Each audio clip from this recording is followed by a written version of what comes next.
All right. Hello, everybody. Thanks for joining us. It's March. That's kind of weird to think about, to me Yeah. at least. Where But has the year gone? I know. Well, the thing that makes it weird for me specifically is March, now the end of March, but it's going to be my son's first birthday. And so Woo! I know, but that's just weird to me to think that he's going to be 1 year old. It doesn't feel like it's been a year. So that's just weird to think for me. It is they go by. It goes by quickly. I know. That's what everyone always says. And I've seen it online and whatever. Like when you have young kids, the thing I see all the time is like the days are long, but the years are short. And I relate to that sentiment right now in this moment, thinking that he's going to be a year. And I'm like, what in the world? Last time I said, if anyone leaves a review, we'll find a way to give them a prize or something. Ooh. And nobody left a review. So Oh still, man. that didn't even entice people to do it. But if you're listening right now, just pause it. You know, this will be here forever. You can listen to this whenever you want. Go leave a review on iTunes, or I guess there are other places to review. I'm only checking iTunes, or Apple Podcast or whatever. I say iTunes, that's not a thing anymore, but No. someone could review, I guess, on Spotify or Google. I should go check those. But So what Jacob is saying is, if you are using a different podcasting platform and left a review, he did not see it, so don't feel offended. That is true. I'm checking Spotify right now as we speak. However, according to our analytics, I think the Apple Podcast app is the vast majority of users. It's like 80% of people. So yeah, I don't see anything here on Spotify. Okay. But yeah, we just had for anyone who cares, we just had mid-year boards. Those went great. I think here in Northwest Yearly Meeting, we've got some stuff coming up that we can talk about at the end. But just recently, there was a men's retreat, which Austin and I were just talking about. He said he knew nothing about it because I think unofficially this is the Idaho men's retreat, although it's open to anybody. But I know there's a men's retreat at Twin Rocks earlier in the year that I think most people from Washington and Oregon go to. So this is the one that's in Idaho at Quaker Hill Camp.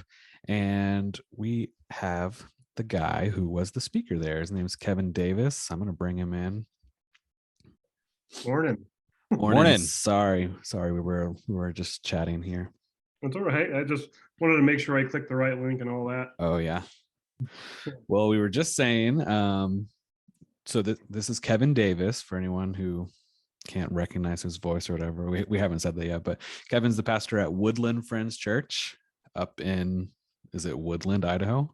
Yeah, it's considered part of a town called Kamei, but it's its own unincorporated community. So okay. Well, so you are the speaker at this, it's called Man Camp, Men's Retreat at Quaker Hill. And little interesting fact for people who are listening and whatever, but our very first episode of the Northwest Yearly Meeting podcast was with your wife, Christy Davis, who was speaking at Women's Retreat at the time. Yeah. And so now we have you, and you are speaking at the Men's Retreat. So it's just interesting that we got both of the Davises, and they were both speakers at the respective retreats. Yeah. So we have come full circle. We have. We could end it right now and be done. Yeah. Hopefully we're not going to be done. Well, yeah. I think Christy had suffered some cancer 2 years ago, and I think they wanted her to speak from that suffering in that situation. Mm-hmm. And so, and then for me, I don't know if you were going to tell that story. I read a passage last year at Man Camp, Jacob, and yeah, I mean, I wasn't going to. I was, if you want to share that or whatever you can. I know last year, I think they were wanting you to be the speaker last year or be a speaker. They kind of alternate at the men's retreat. 1 year they'll have multiple speakers, and then the next year they'll have just one speaker for all the main sessions, because that we get kind of mixed reviews. Some people like having the change up speakers. Some people like just having one person throughout the week. So last year, I think it was a year that they had multiple speakers, and they had reached out to you to be one of them, but you weren't able to because I think some of the stuff going on with your wife. Mm-hmm. And so, but you said, I'd really like to, but I just can't probably commit to that right now. And so through God's timing or whatever, now you're the speaker this year, and you probably have a little bit more responsibilities because this is the year where you are the only speaker for all the sessions. Well, Roy told me that he first reached out to about 4 people again, but everybody declined, and I wasn't the only one declining. And so I said, yeah, I could probably do it all. So yeah, I've been actually pulling from my archives at Woodland Friends to kind of give me a little time. I get told all the time at Woodland Friends, if you just preached a sermon from last month, we probably wouldn't know. So I don't know if that's a good thing or a bad thing. I don't know either. I just go with it. So yeah, so you shared a little passage last year, and is that kind of what's going into what you spoke about this year? yeah, so last year Roy invited me to introduce him for a sermon. And part of me was like, introduce Roy. It's like I said to my church, that's like me asking one of you, hey, introduce me next week. Like I've only been here all the time, but as I was thinking about it, and actually the worship music leading up to Roy's preaching, I felt, I'm not super Pentecostal, but I felt like the Holy Spirit say to me, hey, you need to read from Ezekiel 37. And I was like, well, that's random because we hadn't been talking about the Valley of Dry Bones or anything. And I just said, okay. And that's what I did. I got up and I just told all the guys there, you all know Roy. Yeah, I'm going to pray for him. But I told him, the Holy Spirit really laid on my heart to share this passage. And I did. And then all these other guys later on, either publicly or to me privately, saying that just fit in with everything that was going on for me personally. It really spoke to me. Wow. And so Roy said a lot of us recalled that, and that's why we thought we should make it the theme this year. And so that's what I'm unpacking and preaching on. So since I wasn't there, and I wasn't aware of it, could you kind of give me kind of an overview of what you talked about in the theme? And I'm sure that there's a lot of other guys and people in the early meeting who don't know what happened at Man Camp. Yeah. So yeah. Okay. Oh, I gotta play this game because this is coming out after Man Camp. I forgot. Yeah. Yeah. So a little bit of secret. We record ahead of time, so it's like Yes. we're kind of time traveling here. So yeah. So yeah, but yeah, you are speaking on Ezekiel 37, and you are and have spoken. Yes. It was a great time at Man Camp. 40 million people got saved. No, just kidding. No, yeah. I'm a very exegetical, which means verse by verse preacher. And I just divvied up Ezekiel 37. There was 14 verses we covered, and I did a few each night. I should say each service. The first night is about Valley of Dry Bones. And how I kind of likened it, for Ezekiel and Israel, they were a valley of dry bones because they were brought into the exile, and for them, it's like God died. Whenever their temple got destroyed, Jerusalem got leveled, they're brought to Babylon.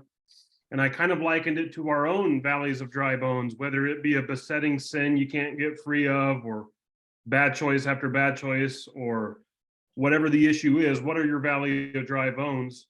And then the first sermon, I asked the question, actually, I stated, God brought you here for a question, because God asks Ezekiel, as he looks at all these valley of dry bones, can these bones live? And for Ezekiel, it should be like they're dead bones. Like I have a cemetery next door to the church here. I can go out and see if they ever move. But no, we all know they're not going to get up. But Ezekiel says, oh, Lord, you know if they can live. And then the next service, I talked about the resurrection. It says the bones came to life, sinews, bones, and just kind of like giving hope to our own situations. And, for Israel, it was hope. Hey, there's going to be a future. You're going to come back to life. You will be a nation again. The third message, really bothered me. Like I wrestled with it a long time. But it is this idea in Ezekiel 37. It's interesting. After the bones and everything come back to life, there's this like set aside moment where God says, or Ezekiel writes, but there was no breath in them. And the word for breath is spirit or wind. And, you know, in Genesis 2:7, you have God formed them from the dusty earth and breathed the breath of life into them. But here in Ezekiel 37, it's like they came back to life. They were bodies, but there was no breath. And like Ezekiel like hovers over that thought for a few verses. And so I just kind of scratch and scratch. And I don't know if it was what I would call exegetically accurate, but I just likened it to people who are converted, but they don't make use of the Holy Spirit in their lives, right? Like they profess to believe in Jesus, but I'm sorry, I don't think you need the Spirit's power to sit on your butt in church. Like you need the Spirit's power to actually do things in faith, you know, that sort of thing. And then the last one is, you know, what we ended up on Sunday morning is the idea of once they're all put together, Ezekiel and God calls them an army of the Lord, and just kind of empowering men to like, you know, one of the things I like, I'm a big fan of John Wesley. I'm a kind of a theology nut. And John Wesley viewed salvation a little bit different than we, and I say we in the broad term of evangelicals view it. I feel like Christians think, oh, the conversion moment, salvation moment, that's everything in the Christian life. And John Wesley was more like, that's just the door to a bigger house. The house is sanctification. The house is growing in grace and faith and you know, doing things for the Lord. You go to Hebrews 11, you don't see the writer of Hebrews saying, and Abraham accepted God and sat on his butt and he was happy he was saved. No, it's Abraham left his homeland. Noah built an ark. You know, all these people who did things. And that's kind of the challenge I left Man Camp with is, you know, okay, hopefully most of the men who come to Man Camp are saved. But if there were some saved, great. But I'm more concerned about what are you going to do now? Because your life doesn't usually end right after you get saved. It, you know, for most people, it's going to end later in the future. And so that's just kind of the challenge I left. You're an army of the Lord. What does the Lord want you to tackle in your communities? So, yeah. Yeah, I think that's really good. Yeah. I enjoy going to the men's retreat. I think one of the first times that I went, I've probably gone 6 or 7 times now. Yeah. I probably did kind of get dragged along. But after that, I was like, wow, that was a really like powerful weekend. I really enjoyed that. So it's not something that would be like something that I would necessarily be drawn to for my personality or whatever. But I think there is importance in going to something like that and just having that weekend away, whether it's a retreat that's specifically towards men or towards women, or it's an all church retreat, or it's a camp for high schoolers or whatever. I think having those moments where you get away from everything in your life, you know, your responsibilities, people checking in on you, having to do like daily mundane tasks, just having a time to get away and really focus on God, you know. And it's not like we're sitting in the chapel 24 hours a day for the whole weekend that we're up there, but just having, especially for this specific men's retreat, the time of year that we go up to McCall, or for you go down to McCall, you know, there's tons of snow there. You can't really do much. Even in the winter there in McCall, a lot of the restaurants and stuff are closed. So it's like, you really kind of are going for a time of solitude in a sense, even though you're there with like 80 other people. But you're not going there to, you know, water ski and fish and do all this kind of stuff that you would maybe think about doing in McCall during the summer, because the town is basically shut down and there's 4 feet of snow. So you really are kind of just sitting around and, you know, having some good conversations with other believers and things like that. And I think that's important for people to do. But I hear from a lot of people, specifically, obviously men, for men's retreat, like I know some people at my church who are just like, yeah, that's not really, I don't like, and they'll say things like, I don't like being away from my bed, and I don't know if that's like a legit thing or if that's just an excuse they say or whatever, but I mean, okay. So I don't like being away from my bed either. And I'll admit that the camp beds are not as nice as my bed, but it's like, I can suck it up for 2 nights, you know. I just tell myself I'm not going to sleep. Let's not plan on sleeping, guys. Right. Yeah. I mean, for some people, I know that who have like serious back issues, beds can be a really big deal. But all that saying, it is interesting to hear the excuses that people, because like, and I'm one of them. Okay. I have never been to a men's retreat, and I've always come up with some sort of lame excuse. So I'm just like outing myself right now that there you like go. I've, never been to a men's retreat. Well, yeah, I mean,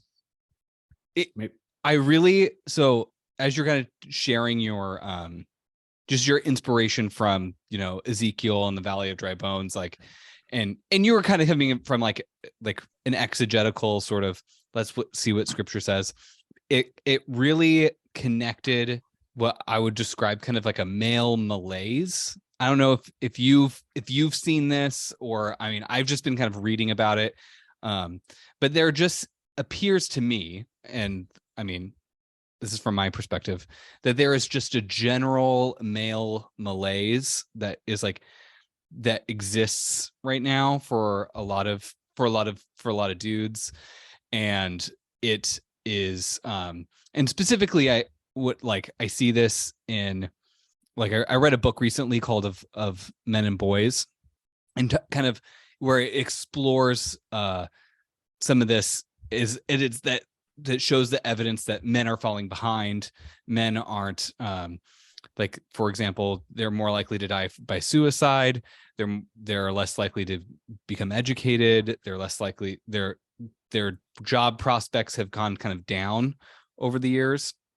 They're making less on average, and that there's just kind of this general restlessness. They're more likely to be addicted to drugs and alcohol, and are more likely to die from overdoses from the opioid addictions, which are things that, like, a lot of us, that exist in a lot of our communities. Men are more likely to drop out of school. Men are more likely to be in prison, and it feels that, like, men aren't super healthy right now, and it just makes me think of how, in some ways, I think a lot of guys feel like they're kind of existing in a valley of dry bones, right?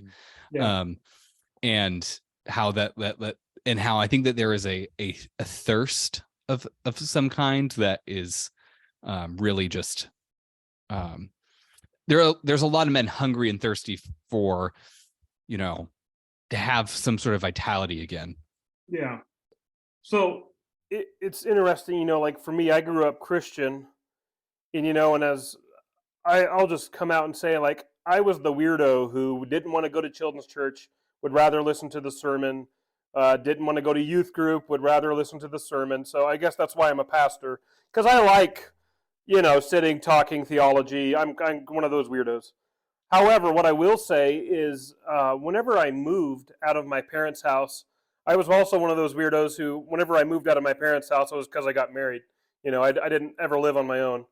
And but whenever we moved, and I moved to Moscow, Idaho, which is a college town up in North Idaho. Even though by that point I was already a youth pastor for 4 years, and I was studying to be a pastor, I started listening to a pastor who will not be named because he's highly controversial, but he was heavy into, like, training men. He was heavy into, like, put some pants on, stop being idiots, like, just what I would call locker room yell preaching, like, Yeah. And that, like, gripped me in a way that I never got gripped in the preaching I sat under. The preaching I sat under was great. He is and was my mentor. I still call him up. We have a great relationship. And also the guys before him were great. But I feel like that a lot of, as it comes to men and spiritual vitality, a lot of the preaching to me seems propositional, as in, here's what I studied, here's what I think of the stuff I studied about, let me lightly just give it to you, and do with it what you want. And what do you think? And that kind of, and I contrast that with, like, this is the word of God. It's authoritative. It has, impact on your life. It has direction for where you go and what you do and how you should live. And that kind of preaching got to me in a way that I was never confronted with before. I felt like before, like, well, if the Bible is up for, like, question, And if I can form my own opinions about it, not to say that, a preacher should open up the Bible and be dogmatic to the point of like, no, this is how the end of the world will it be. No, I'm not talking about that. Some things are up for debate, but I feel like men, especially men in our postmodern culture, that was a word I got so tired of in college, postmodernism. Mm-hmm. But it's a reality we have to deal with. And the ideas of postmodernism is that everything is relevant, everything's up for question. Who's the authority? We don't know. For me, in my generation, I feel like, I've noted that at least in Christian culture, there is also resurgences in Calvinism. There's resurgences in high church like Catholicism, and I personally know a few men who got sucked into those things, and I think it's because we secretly crave rigid structure. We've been in such a like everything's up for grabs, everything's relevant for so long that when any like structure comes along, like we crave that. And I think that also you talk about boys and men, there is a well-known father epidemic in the absence of the father. And I feel like that more, like for me, it's a struggle day in and day out, but like I keep telling myself, I don't want my sons to be one of those guys of, well, where's dad? And like if, I'm in my office here, and if my son comes through that door over there and asks, Dad, can you go outside and watch me ride my bike? I want to be the dad who more often says, yeah, I'll put my work down because I value you, even if I just go out there and watch you ride your bike. And so, yeah, I think like for men, I guess two things from all my rambling is, how can I, if I'm a dad, make sure I'm a good dad, and B,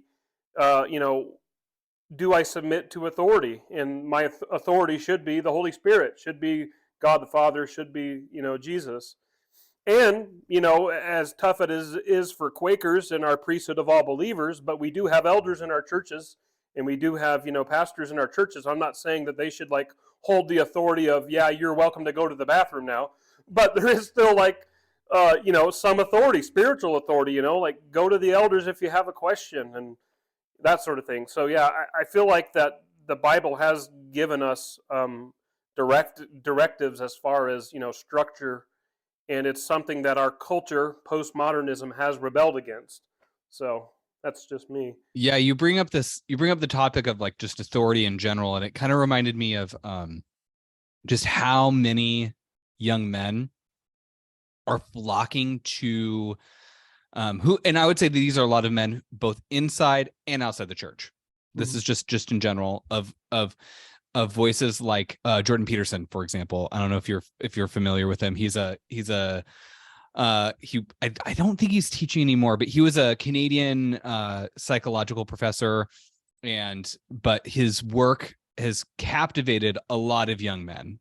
And you can't deny that like he hasn't had some sort of influence if you like him or you don't like him. But in particular, one of the works that kind of made him popular was his book, 12 Rules for Life, where it is very much of like he kind of steps in as kind of like the authoritative dad figure for a lot of people, of just being like, you need to clean your room, you need to like get a job, you need to just like you need to man up. Yeah. Sort of like and a lot of people are responding to that. And I think that this is true with a lot of like other sorts of, online influencers that I see, like just looking for some sort of wisdom, some guidance, some rule, or authority might be, it was kind of the word that you used, but like some sort of like guidance and guardrails to figure out like, how do you live, right? How do you live in life? What's the best way to live? I know that like Stoicism is having like a really huge sort of like resurgence right now, that like, and especially for a lot of men, that they're just like, who wouldn't necessarily be like philosophical types, who are reading things like Marcus Aurelius and being able to quote it, but they can't quote the Bible. And I saw this in kind of an article. It was kind of a think piece around like how a lot of young men and men in general are like gravitating towards these like kind of Stoic self-help wisdom traditions, but not connecting with the Bible. What do you think that maybe are some challenges for the church in terms of like connecting with men, just in general. And this is for both Jacob and you, Kevin. Yeah, I was going to say just real quick, and it leads into that question, but like I sent this article and we found some other ones, and I don't know if you would say this is the case for you at Woodland, Kevin, but like, this article, and I'll link it down below, reports that like in general Christianity is appealing towards more women, or at least if you survey like the attenders on a Sunday morning, they say the average is like 61% will be women, which I would say is the case here at my church. And even thinking, and in my youth group, it's above 61% that are women, and young girls in my youth group. It's like probably closer to 80 is girls. And it's been that way for a long time. So yeah, I guess the question is like, how do we appeal to men without, I don't want to go too far in the extreme and make it like, hoorah, let's have, hunting night and all this kind of stuff. For one, that's just not who I am. That's not my personality. So that would be fake on my sense. But, we don't want to ostracize women. And I know there are women who hunt and all that kind of stuff too. But, we don't want to cater overly to one type of person, but we want, I don't know, obviously the gospel is for all people. The gospel is for everybody, men and women included. But for some reason, it kind of seems the way that typical church and Sunday morning stuff and youth group stuff, for whatever reason, is maybe more appealing to women. And I don't really know why that is. I know there are theories out there, but I don't know what your thoughts are. First of all, you talk about hunting. There's a little placard in my house that says, "We interrupt this marriage for hunting season." But that's geared for my wife. She's the hunter. So, but yeah, I in Woodland, this is kind of a farming going into like retirement community. However, there have been a few folks who've moved in heavily during coronavirus. And so we have received a few younger families of people who were already Christian, but they have like a homesteading lifestyle, like not on the grid electrically and that sort of thing. And so anyways, so I would say like right now, it's probably close 50-50, a lot of couples, in terms of men and women. One of the things in that article you sent, and I read through it, was a lot of pastors aren't visually appealing in terms of having like things to go with their sermons. Like it's just a guy up there with a book talking in a water bottle half the time. And for me, like I like slideshows in my sermons, like they're married. Like I have slideshows that go with all my sermons. I have an outline so people are filling in blanks all the time, and sometimes I'll include like a clip if it's needed. And I'm not like super clip. Like I've met some pastors like you can't go away without the pastor showing a clip of a movie. Like I'm not that, but if I feel like it fits. And my slideshows are I'm a very visual, graphic, arty type guy. I love computer, video editing, all that. So I say all that to say that there's been more than one occasion where a lot of men do come up to me and say, I'm glad you put your sermons online. Is there a way to put your slideshows online too? And I was like, that's a lot of, if I had a secretary and if there was a second one of me, like, yeah, but all that, like they find that helpful, and they find it like, oh, it's like dinner and a show, but I think like a lot of men, I agree that a lot of the preaching is, and a lot of the just everyday stuff happening at church seems women oriented. Every time I introduce a guy to like Christian hard rock or Christian rock music, they're like, especially if they didn't have a church background, they're like, I didn't know this existed, oh, that sounds cool, and I think sometimes it's just connecting, being a connection for men of like showing them, no, there is like this culture in Christianity that might appeal to, your masculinity. And also, and I think men retreats, like, so we talk about man camp, and Jacob, you probably know what I'm talking about, but there's been a few like man camps where it's like, let's bring 4 chairs up on the stage and cry about our sins. Like, yeah, I don't look forward to that. you know, I'm a man. I'd rather you just like, you can yell at me behind the pulpit, but then let me deal with it by myself. And if I think I need some counselors, I'll go find them. Like, and so like I think that's not appealing to men because there is a lot of like, let's just pull out all of our closets and skeletons and cry about it and have a little huddle, and like, yeah, men aren't going to do that, and that's okay. It doesn't mean they're not being transparent. I think it just means they're being masculine, and so but I think like, yeah, I think there are ways to communicate to men and there are ways to communicate to women, and I guess sometimes the juggling act that people who put on church, whether it be leading music or preaching or even teaching Sunday school, is what is a way that's going to appeal to them both, And other times I feel like, especially if you're a man who's already a Christian, like, don't come to church as a consumer, come to church as a producer. And if everything wasn't geared to your liking on a given Sunday, did you survive? I mean, like, and so, yeah, so I don't know. So those are just my thoughts. The one thing that's interesting to me, though, like thinking about that, because I would agree typically, you can read studies and statistics that especially younger boys and things like that do not do well with just sitting. Like when you think about schooling and things like that, boys typically do less or do worse in those kind of environments where they need to just sit still and focus and do the work because they're more high energy and things like that, which then, church typically is a lot of that kind of stuff. Sit and sing, sit and listen to a sermon, sit and go to a Sunday school class and answer a question. So maybe it's less appealing there. But then the disconnect that I have with that is like, so thinking about this man camp specifically, and I don't know, I know there's another men's retreat at Twin Rocks. I've never been there. I don't know if it's the same kind of thing or whatever, but like I said at the beginning, it's not like we're doing a ton of activity at man camp because we go there in the winter and the town's pretty much shut down. And so like you can go snowshoeing if you want, but that's not a very high active thing. It's not like people are going skiing or water skiing or like shooting or playing sports or anything, because the basketball court and the volleyball court are covered under 4 feet of snow. So when I go to man camp, it is a lot of sitting around and talking and someone taking a nap on the couch and playing card games and that kind of stuff. So, but I know men who go to that and look forward to that every year, and they're there every year.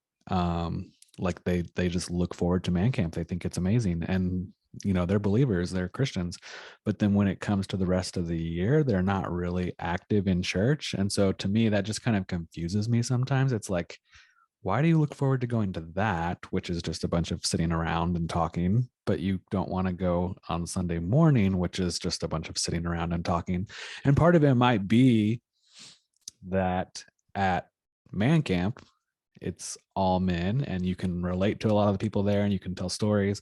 But then you go to church on Sunday morning and there's like, if those statistics are to be believed, you look around the room and there's only like 10 guys and maybe you don't know them all. And so you're like, I don't really know who to talk to. There's nobody here for me. And so then you check out. So part of maybe the challenge to Christian men is to just show up and be there. Like, if you look around the room and you're disappointed that there's no men, well, then someone else is going to come next week and be disappointed that there's no men because you didn't show up. So part of the battle might just being present, even if it's not your cup of tea all the time. I don't know if that's the best way to put it, but. Well, and I feel like, not to get too angry, fundamentalist, conservative, but many men are geared to be leaders, and sometimes that means being sacrificial. And so like I said a while ago, like, especially if you're a Christian, like, don't go to church to consume, go to the church and if you need to, like, put your pants on and, suck it up, buttercup. Oh no, there's 10 men here and I don't relate to any of them. Stick it out. Go out of your comfort zone and make a friend. And, and yeah, I don't know. I feel like for me, it's always a balance of how much do I allow the congregants complaints dictate what happens on Sunday versus what is God calling us to do in the church. Like just like any church, Woodland, we're heavily old hymns. We have a few, like all the songs that are popular now. Every time I hear them, oh, that's cool, but we never sing them at church because, two pianists and, hymns are easy, and getting the music team to learn something new is like pulling teeth. And it's funny because we'll have people even say out loud during the service, I'm so glad to be part of a church that does hymns. And then I'll have people say to me, like in private, I really like this new song on the radio. How come we can't do it here? And but I'm proud of them because none of them ever leave in aggravation, partially because Woodland Friends is the only church on the hill, but if they don't want to drive 30 minutes to go to another church. But another one is, I feel like at least in our church, just the unique circumstances we have, it has caused people to be a little bit more gracious and forgiving and realizing this is the only family I have. And, I guess that's one thing about Protestant churches that to me has bothered me is there seems to be a lack of loyalty and commitment to the body. A lot of people treat church like they treat fast food. Well, I'll go to McDonald's for a while. Well, I don't like the way they prepared that meal. I guess I'll go to Wendy's now, and never going back to McDonald's again. And the same way, if you're in a big city and if you have access to a lot of churches, well, this other church over there has better kids programs, so I'm going to go there because I want my kids to be well taken care of. And then they go there and, well, he's preaching out of only the Message. That's bizarre. I'm going to go to this other church that preaches out of the New King James and has a kids. And it's just like, instead of like using churches like you would a restaurant, stay committed to one body of Christ. Just like your family are going to have some struggles, but you never say, oh, I'm disowning you, I'm going to go find another family. And I think that sometimes men, especially, if they do that, I'll just liken it to this way. For me, I did struggle a long time with what translation of the Bible to read, and after a while, I realized I'm not going to be pleased with one particular translation. I just need to pick one. And I think that men can have a tendency to have this ideal that it must exist out there. I don't think there's no church out there that's going to be perfect. You got to pick one and then pour your life into it. And so, yeah, I guess that's what I think of people who are a little fed up with the church, or there's not the sort of people that I like there. Okay, well, make it what you want it.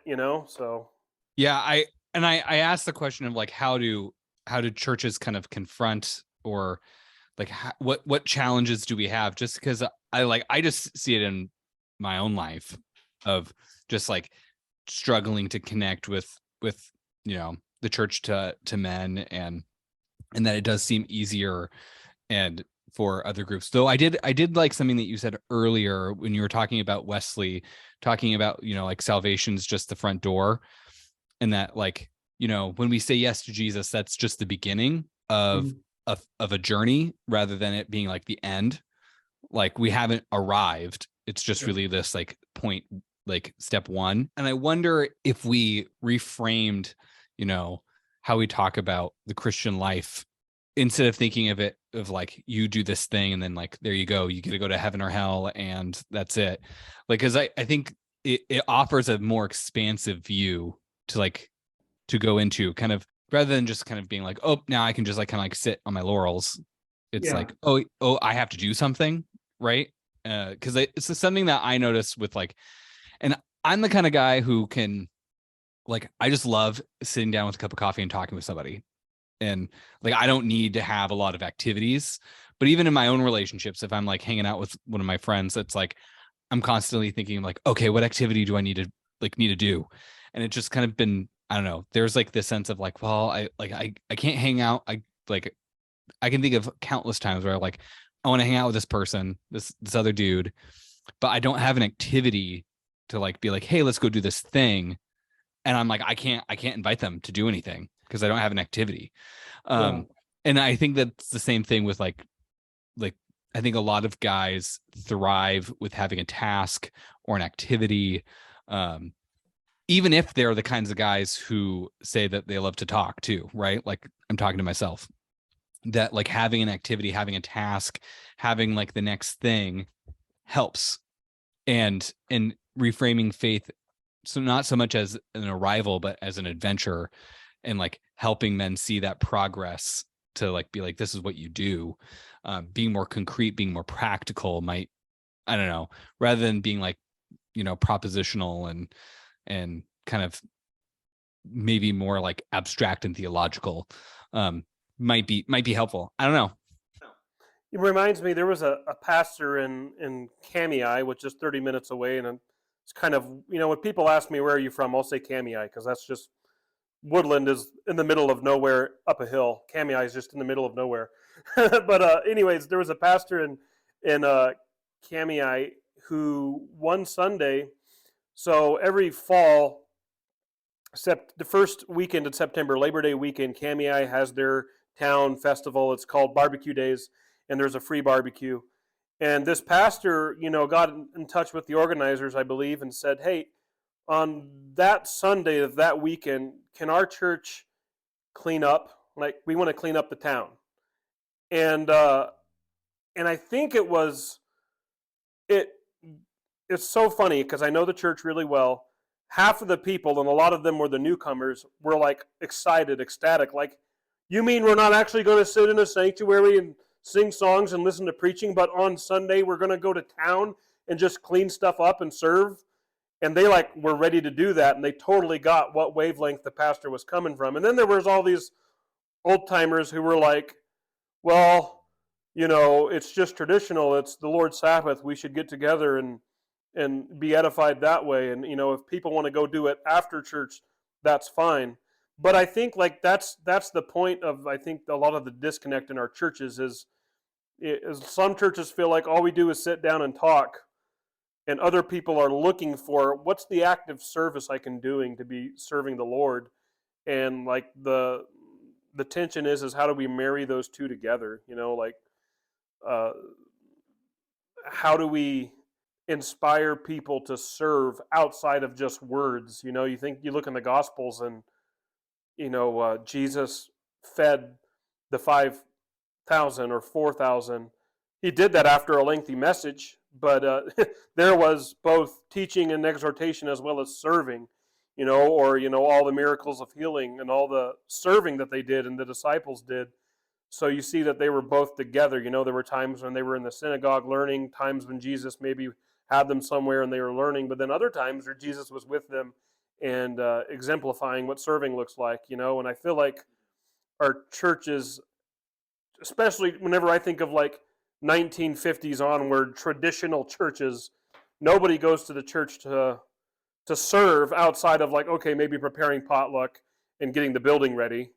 Those are opportunities to serve. And then there are opportunities to serve as in, okay, music, preparing that.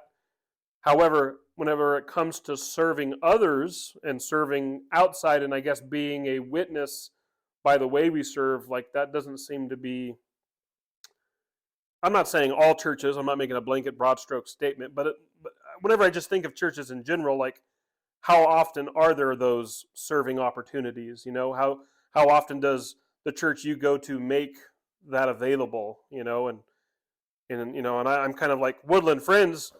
We live in such a isolated community. We wouldn't even know where to start for a surface project because we're a bunch of retired farmers, and a lot of I know this will shock you in central to North Idaho, but a lot of rugged individuals who say, just don't bother me. I don't need your help. So this is kind of maybe changing the subject a little bit, but thinking about that, we mentioned, or you mentioned before, that there's a fatherless epidemic. A lot of kids today do not have dads.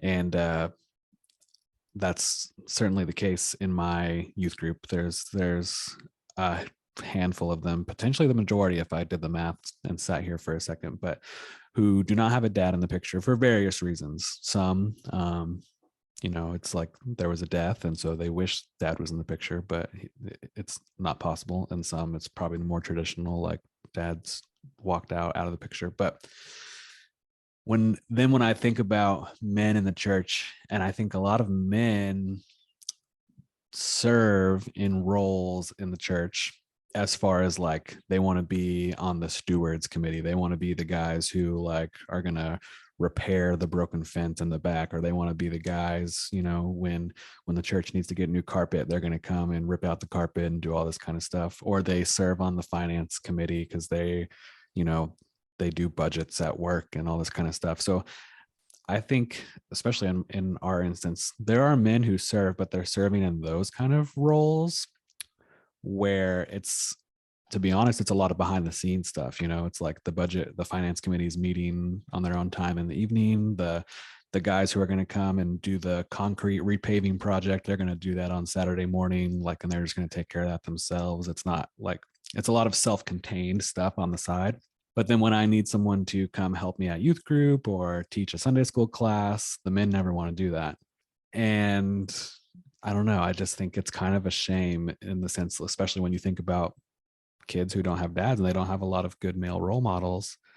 But then a lot of the men who are engaged in the church just want to do that behind the scenes stuff. And I'm not saying they shouldn't, like, you know, if that's where their giftedness is, then definitely we want them to serve in those areas. But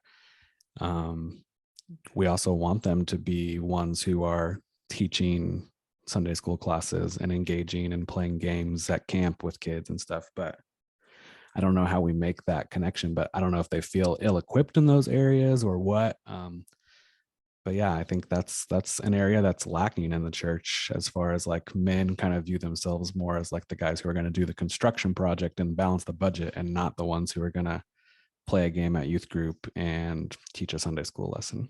Probably. I think a lot of it might just need to be communicating that need, you know, whether it be behind the pulpit or the Sunday school teachers that you have now, like, especially if there's a lot of men in the group. I mean, because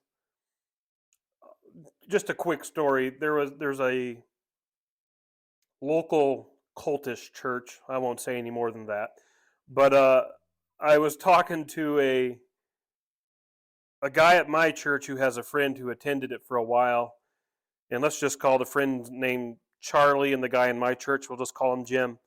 And Jim's telling me, hey, yeah, Charlie was telling me that he went to this cult church, and Charlie was telling me, oh, it was a great sermon. He talked about why nobody should watch TV and why TV shouldn't be watched. And Jim cut Charlie off, and he asked Charlie, so who in your church watches TV? And Charlie said, well, nobody. So why did he need to preach on it?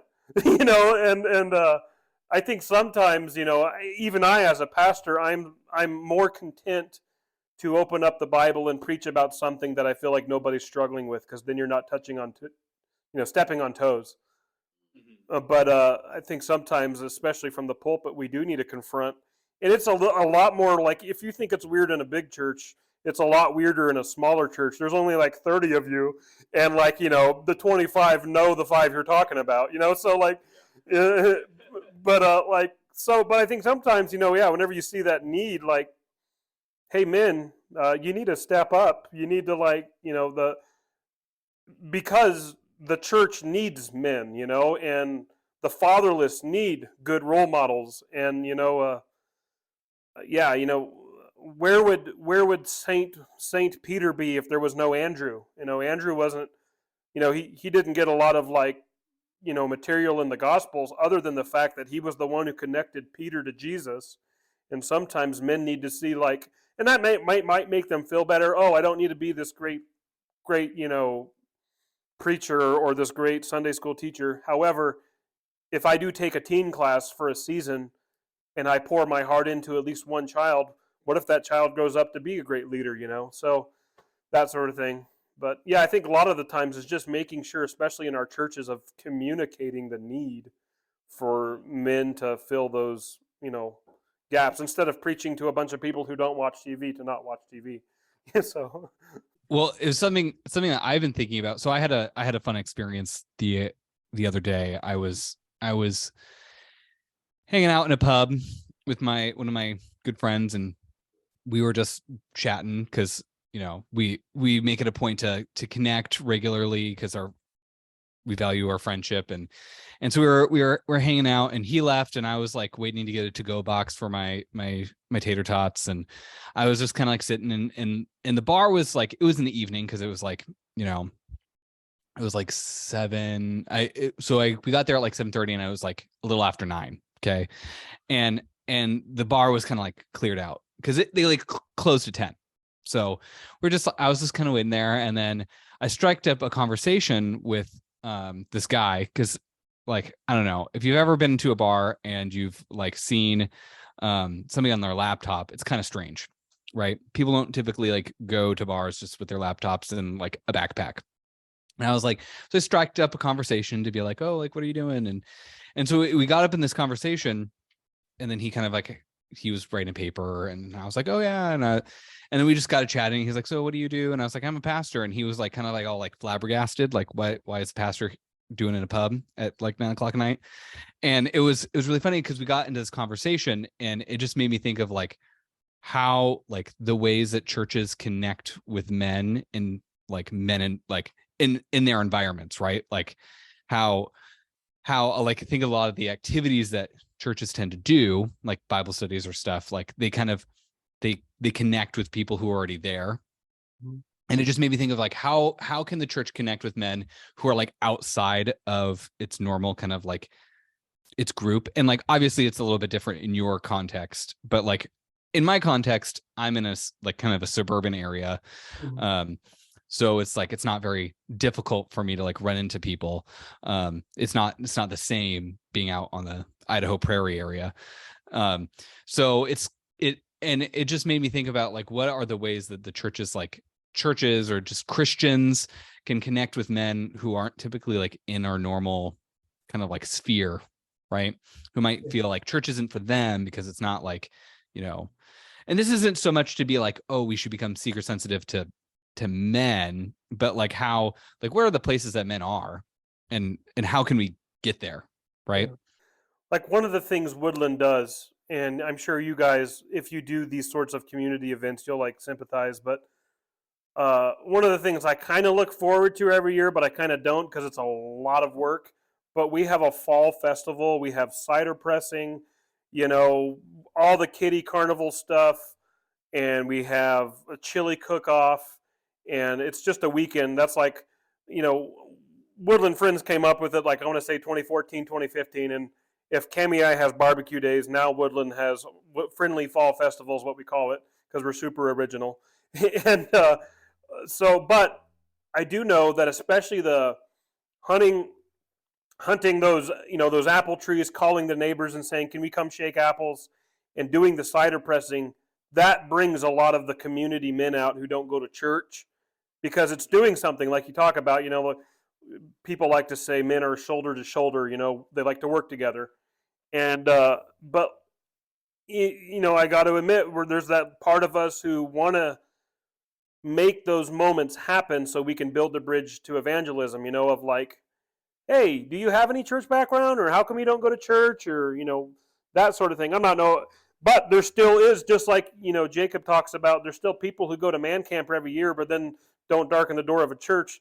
There are men who will come to church events simply because they like chili, they like pressing cider, they like getting the cider, that sort of thing. They like having a thing, especially if it's younger men, they like having something for the kids to do on a weekend. And so, but I think like there is a little bit of that both. Like churches, we as disciples of Jesus need to go to the tax collector booth and go to the house more, but also, what are things that churches can do? And I think it's contextual. A cider press event works in a traditionally ranching area, but what will work in a suburban area? What kind of events can we do? That sort of thing. And yeah, so, and also I think like, especially in suburban churches, like advertising, maybe like a men's weekend, and if you need to make it high active, high energy, I've been to like, especially in my youth pastoring days, I've been to like these big churches in big areas, like whether it be Tri-Cities, Washington State, or wherever, where like they just made the entire church pitch dark and had a laser tag fight, and then had like a 15-minute devotion. But maybe something for men to do. You would almost like need a service project. Like we're going to go, help that person rebuild their house or whatever. So, and then maybe take like a 5-10 minute break in between for like a quick message. I don't know. Yeah, it's very interesting. I know we're kind of running out of time here, but it's good stuff to think about. And I, as we were talking about this, I was like, I think I remember this statistic. So I just looked it up, and I'll include this too, and I'll try to find the study here. But this is from a Baptist website, and they're talking about a study that they did a couple of years ago. And it's through, I think, through Focus on the Family as well. But basically, like they did a study and showing that if like in a married household, a family, mom and dad, if mom goes to church but dad doesn't, there's like a higher likelihood that the kids will not go to church later on in their life. But if dad goes to church and mom doesn't, there's a higher likelihood that later in life the kids will continue to go to church. So I don't know why that is or what that is. It's very interesting, but they have the statistics here to show, and I'll include that in the link on this episode. But basically kind of saying like, in a way, dad being more involved in church is a higher indicator of if the kids will continue to be more involved in church later in life than if mom is involved, which is just interesting. Then we don't have a lot of maybe men or dads who are very involved in church, and then there's less kids who are involved in church these days. It's kind of like a never-ending cycle, I guess. Well, I just think it just reiterates just men, like the church, the kingdom of God, like it needs men as much as like God created us male and female, and the kingdom needs to have both, right? And it seems like it just, we have our ratios off right now, that there's something missing. And it's definitely something that, like, obviously we can't solve the world's problems, but it definitely seems like it's a real need. And Yeah. so maybe we just like throw that out to people who are listening to the podcast, who are our friends. Just think about the way your friends meetings, your friends churches are connecting with men. Yeah, and we don't really know who listens to this.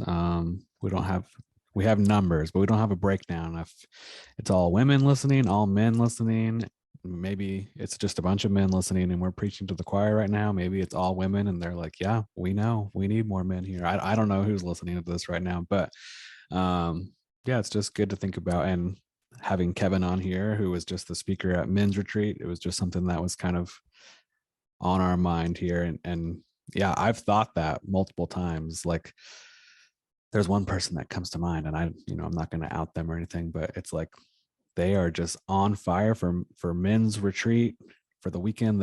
They wouldn't miss it for the world. But then I don't really see them that often throughout the year. And so and to me, it's a bit of a disconnect because, like I said, the specific men's retreat that we're talking about is not like four-wheeling and boating and all this kind of crazy stuff. It's more low key. It is just a lot of sitting and praising and talking and playing cards. So I just don't quite understand that. But I think that's a universal church problem and not just a Idaho Friends Church problem. And I think it's even just like a retreat or conference problem too. There's at least two guys I can think of who, for lack of better terms, told me they'll never come to man camp because they grew up in the church and got so disgusted with going to like conferences and like seeing people they know, like, give their heart to Jesus or make a recommitment and have this great spiritual experience. And then whenever they go back to their regular surroundings, like all that's lost and gone in a matter of days.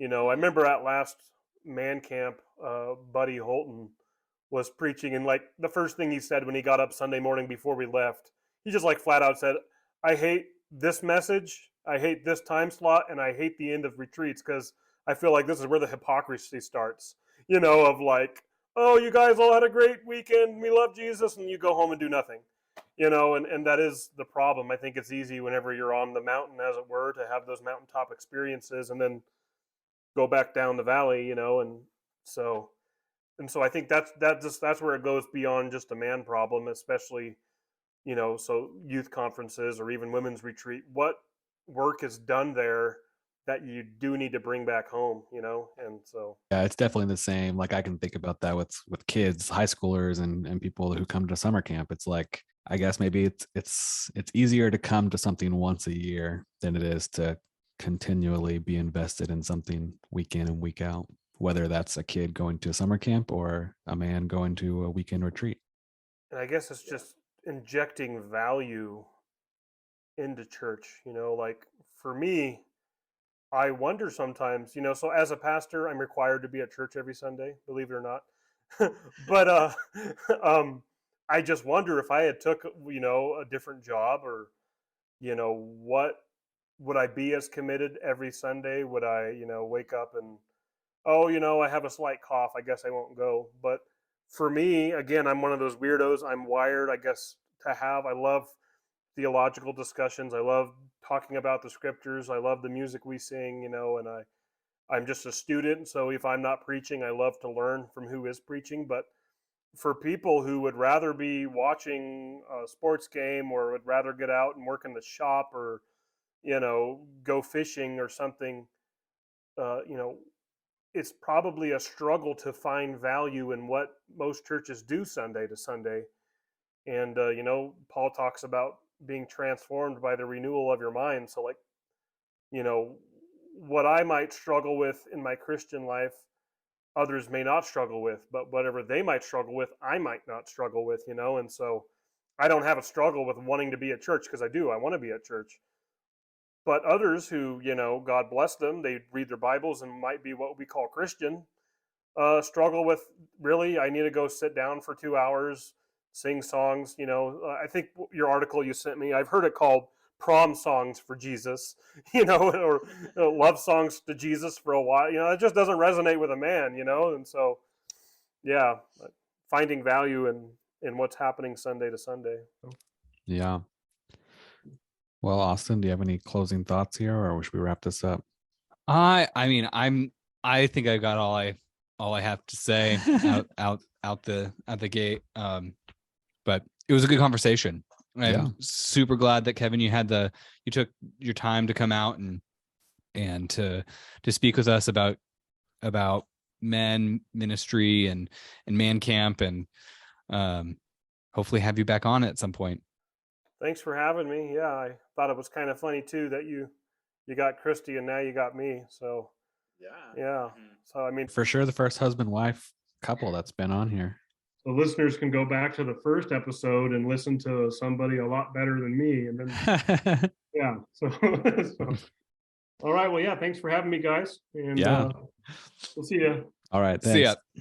Well, we will thank you for listening, and subscribe and like and share. And we will be back next month with another conversation. Very true. See ya.